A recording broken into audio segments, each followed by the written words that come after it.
C'est ce soir la fête de Social Science, l'information sur les sciences sociales. C'est donc ta fête.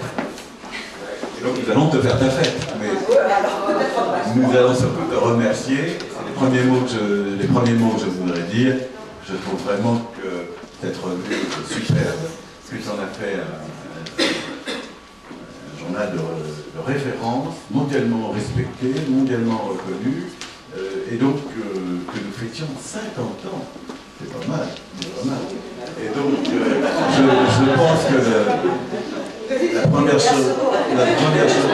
chose à dire, c'est vraiment de remercier, de faire au monde de tous ceux qui sont ici, et peut-être aussi, comme tu me l'as demandé, dire quelques mots sur l'image que j'ai des sciences sociales aujourd'hui, et donc de ce qu'est cette revue, la place qu'elle occupe, et qu'elle pourra continuer à occuper.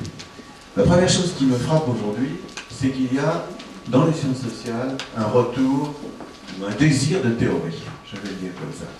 Moi j'ai été formé dans les années 60, 70, et à l'époque il y avait beaucoup de théorie. C'était peut-être même plutôt de l'idéologie que de la théorie, mais en tout cas on baignait là-dedans.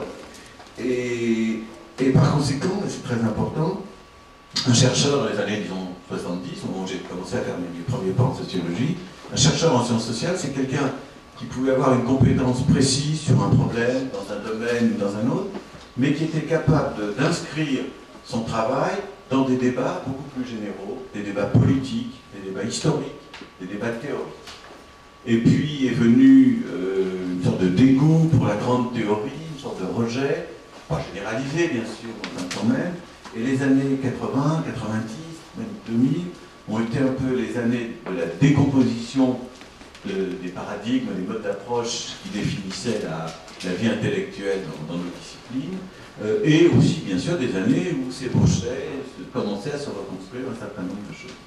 Et donc je pense que la revue que tu diriges a accompagné ce mouvement et qu'elle est aujourd'hui vraiment bien placée pour, comment dirais-je, relancer le goût pour la théorie, le goût pour le débat général, et en même temps, parce que c'est ça les sciences sociales, le goût pour les connaissances précises, empiriques, rassemblées sur le terrain, dans les bibliothèques, peu importe comment, mais ce goût donc de l'articulation, d'efforts abstraits et de connaissances plus concrètes, plus empiriques.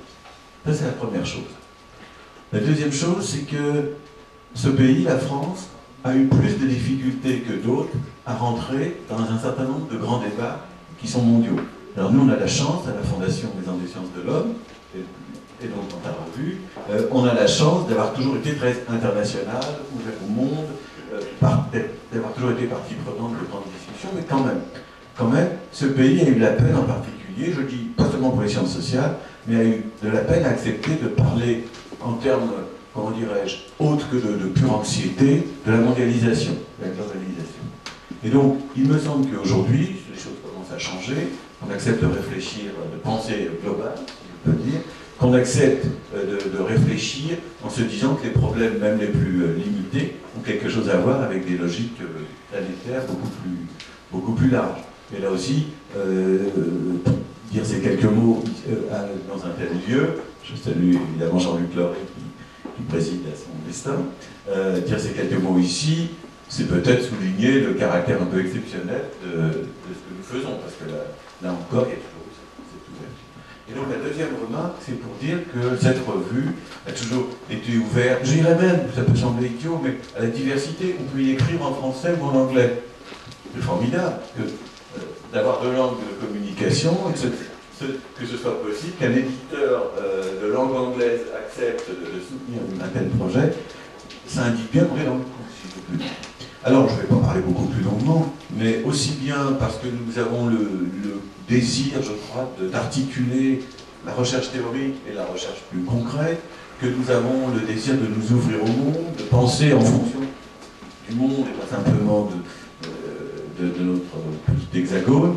Rien que pour ça, je crois que nous avons cette chance inouïe d'avoir un lieu, un espace que tu animes superbement, toujours à la fois amicalement et professionnellement. Ça ne va pas toujours facilement ensemble, mais je trouve que ça se passe bien. Et donc, voilà, on vient de vivre 50 ans de cette revue, je suis convaincu, qu'elle passera le cap, moi je ne serai plus là, non, le cap des 100 ans, et qu'elle continuera à être en phase avec les grands problèmes du moment, avec les paradigmes les plus intelligents, les plus novateurs, les plus solides aussi, et qu'elle continuera à être très, très riche. Voilà, donc bon anniversaire.